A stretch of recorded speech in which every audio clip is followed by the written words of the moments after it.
for the serious gamer.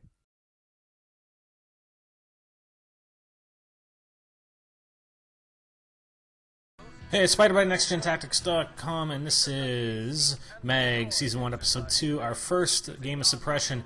As you can see, these are pretty big games. It's 32 versus 32, and actually it's the first Suppression game type you have unlocked is basically you're facing your own faction.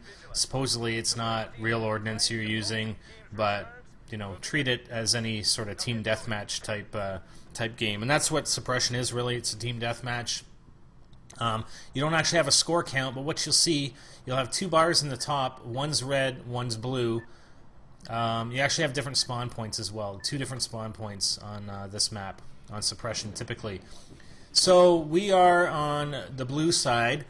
The people that are in your squad are the light blue arrows, and the other blue dots, darker blue dots, are all the rest of your teammates, your other 24 teammates. So you see the blue and red markers at the top. Basically, you have to deplete the red one before your blue one gets depleted, and that's all you do here. Again, it's just basic team deathmatch. There are three standard classes that you begin the game with. We're using the one, it's actually, I think the weapon's an AK-74U. I think they actually call it an assault rifle in this game, although it's a shorter range assault rifle as it's described, whereas in Modern Warfare 2, or Modern Warfare, sorry, the AK-74U is considered an SMG.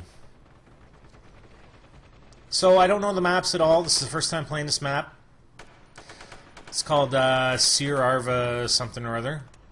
Sorry, it's called Seer Darva Uplink, and I believe there's only one map available for the Suppression when you're basically practicing against your own teammates. So I hit that guy multiple times, and he ends up killing me. Great. So you can hip fire. There's melee attack with R3. You can aim down the sights. Right now, my sensitivities, both for my movement and my aiming, are at 50. I actually ended up bumping it up somewhat, and I'm actually going to attempt 100, because when you're tracking enemy players, whether you're hip firing or you're aiming down the sights, it's pretty slow to track. So we just nailed the guy right there. And you just got to get used to it. I mean, it's just like any new game. You got to get used to the controls. You got to get used to how it reacts. You're reloading. I haven't actually used any grenades yet, but with the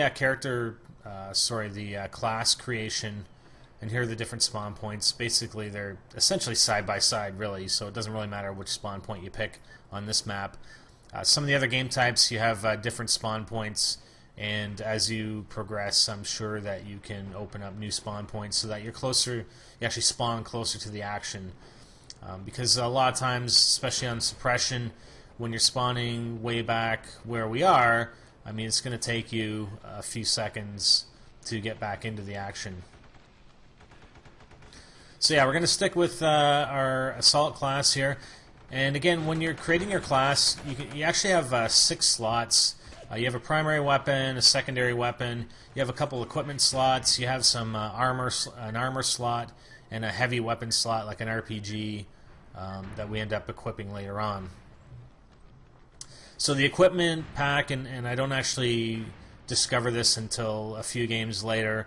You have a personal health injector, I guess, for lack of a better term. I don't know what the actual term is. But you can actually equip it and inject yourself and heal. You don't actually heal over time in this game. You either have to have a medic heal you, or you heal yourself before you're actually dead. And I wouldn't say it's similar to Modern Warfare in where you have a last stand, because you can't actually use your equipment. But it's more like Killzone when you get mortally wounded and you're not quite finished off. You can sit there and hope that a medic can revive you. There happened to be a guy right at the ladder there, but I ended up eating it. So you can wait there to get revived, or you can bleed out and choose to respawn. Now the respawn times are varied, and I believe, I'll explain to you how I believe it works. In Suppression, I'm pretty sure that the spawn times are set on a rotating 15-second timer. So respawns will occur every 15 seconds, whether there are teammates that are going to respawn or not. So that's why you'll see when you die and you see at the respawn clock, the timer varies. So, and what that means is if you have a lot of team members die within that 15-second period, they're all going to respawn at the same time. So you're not going to have continual respawns of you and your teammates.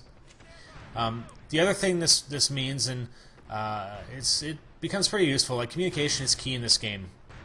So what I've been doing, because in some of the other game types the respawn time is a little bit longer, but you can actually communicate with your teammates while you're waiting to respawn how much time is left, so that if you have teammates that are bleeding out, let's say they're waiting for a medic, but the respawn timer is at, let's say, 5 seconds, and I'm calling it out, then they may choose to bleed out so that they respawn right away.